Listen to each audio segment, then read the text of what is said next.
চুই গ্যাপ বোক। চুই গ্যাপ বোক নামের এই ছবিটির ব্যক্তিটি দক্ষিণ কোরিয়ার অধিবাসী।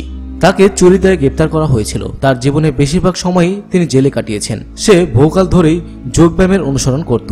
আপনারা হয়তো অনেকে জানেন যে বিশ্বের বেশিরভাগ দেশের কয়েদিকে যে কক্ষে রাখা হয় সেই কক্ষে লোহার শিক থাকে এবং সেখানে ছোট্ট একটি খাদ্য সরবরাহের জায়গা থাকে, যার দৈর্ঘ্য মাত্র 6 ইঞ্চি এবং প্রস্থ 17 ইঞ্চি। যাই হোক, একদিন বন্দি থাকা অবস্থায় জুই গ্যাপ একজন কারারক্ষীকে কিছু ত্বকের মলম দিতে বলল। বিস্ময়করভাবে ওই অপরাধী পুরো শরীরে মলম লাগে ওই ক্ষুদ্র খাদ্য সরবরাহের অংশ দিয়ে বের হতে সক্ষম হয়।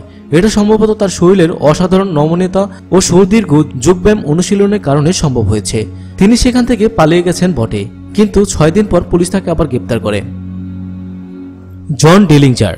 জন নামের এই ব্যক্তি জেল পালানোর সর্বকালের সবচেয়ে সফল রেকর্ড করেছেন। খুন, ব্যাংক ডাকাতি, বড় আকারের চুরির জন্য তাকে জনশত্রু হিসেবে ঘোষণা করা হয়েছিল।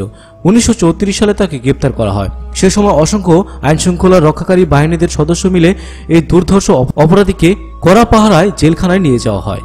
একদিন সে একটা কাঠের টুকরো বন্দুক আকৃতি তৈরি করে সে জেলের সকল কয়েদি ও নিরাপত্তা রক্ষীদেরকে বোকা বানিয়ে শুধুমাত্র মাস্টার কি বা চাবি ব্যবহার করে উচ্চ নিরাপদ ব্যবস্থা সম্পন্ন জেল ভেঙে জেলারের নতুন গাড়ি নিয়ে পালিয়ে যান। জেল থেকে পালানোর 3 দিন পর সে আরেকটি ব্যাংক ডাকাতি করেন যুক্তরাষ্ট্রে।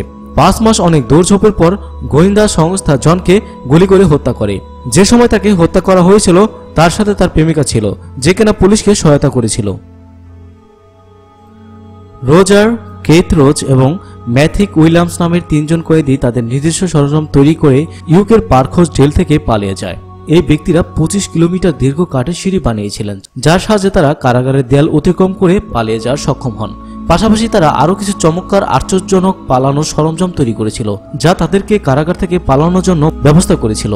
তারা পিস্তল ও বুলেট সহ কল্পনাশক্তি কাজে লাগে প্রতিটি দরজা খোলার জন্য চাবি বানিয়েছিলেন। এই চতুর সরঞ্জামগুলোর সাহায্যে তারা পালিয়ে যেতে সক্ষম হন। তবে অবশেষে তারা 4 দিনের মতো পালিয়ে থাকতে পেরেছিল। এরপর পুলিশ তাদেরকে আবারও গ্রেপ্তার করে। বন্ধুরা, আশা করি এই ভিডিওটি আপনাদের সকলের ভালো লেগেছে। ভিডিওটি যদি ভালো লাগে তাহলে অবশ্যই লাইক করবেন, কমেন্ট করবেন এবং বন্ধুদের সাথে শেয়ার করবেন। ধন্যবাদ।